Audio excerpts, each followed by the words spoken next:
and where my job is to be your guide.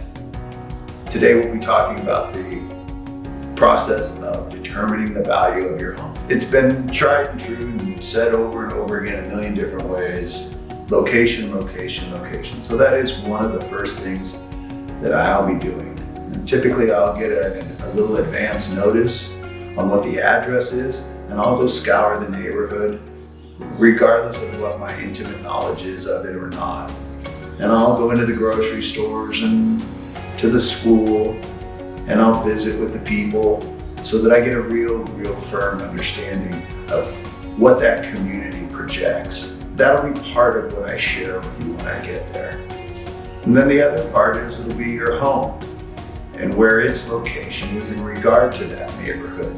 So if you're on a busy street or in a core location, or you happen to have a nice little shortcut that nobody knows about to an easy access to the elementary or junior high school, those are the types of things. You may have a little nature trail that abuts your neighborhood that not many people are aware of, and that's where the local people take their babies to have photos done.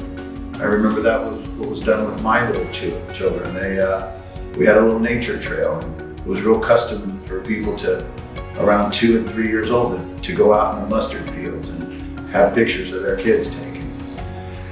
So anyway, those are the types of nuances that I'll go out and try to discover and try to feel and touch for myself. And then I'll come into your home and I'll ask for a tour. And you will know your home better than I will, so you'll take me through, and I'll ask you to point out any nuances like that you are especially happy with. You know, maybe the way your kitchen flows into the family room, or that you're able to see what's going on in the backyard from the kitchen or your master bedroom. A number of different things. How in the wintertime your view is different than it is in the spring. And all of those things I will pack into my presentation. If and when we get to the point to sell your home, those types of things will go into the descriptions. And they'll go out on the mass media and a multitude of others that I'll get into at another time.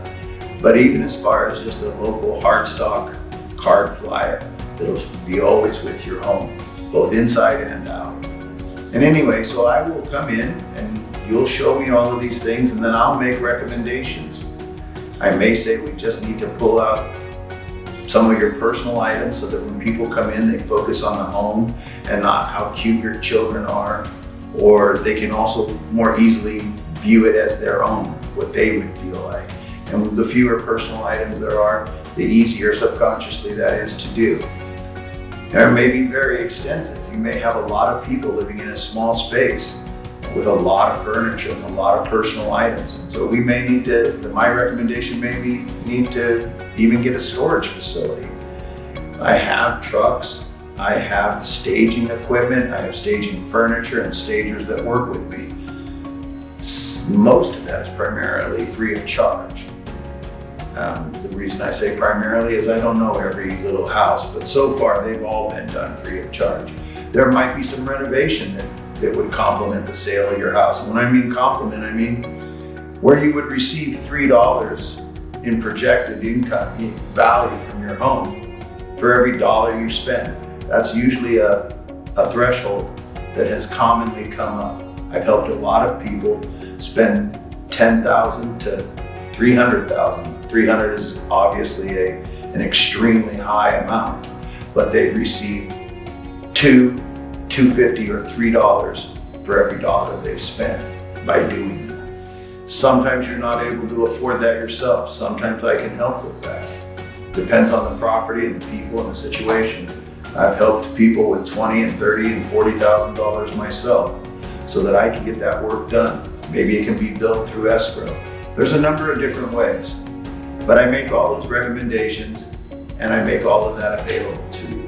And you'll know that on that evening that I come up with a value for your home.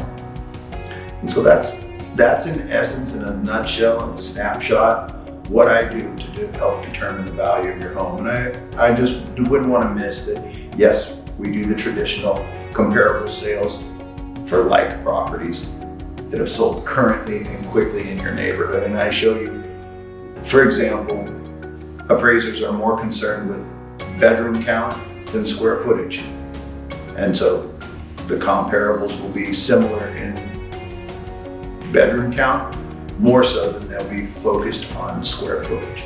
But I'll explain all of those nuances to you while I'm there and answer any and all questions to the best of my ability at that same time. And I provide written as well as digital copies of all the information that I share with you, so you can make as many notes as you want, but you're not really required to.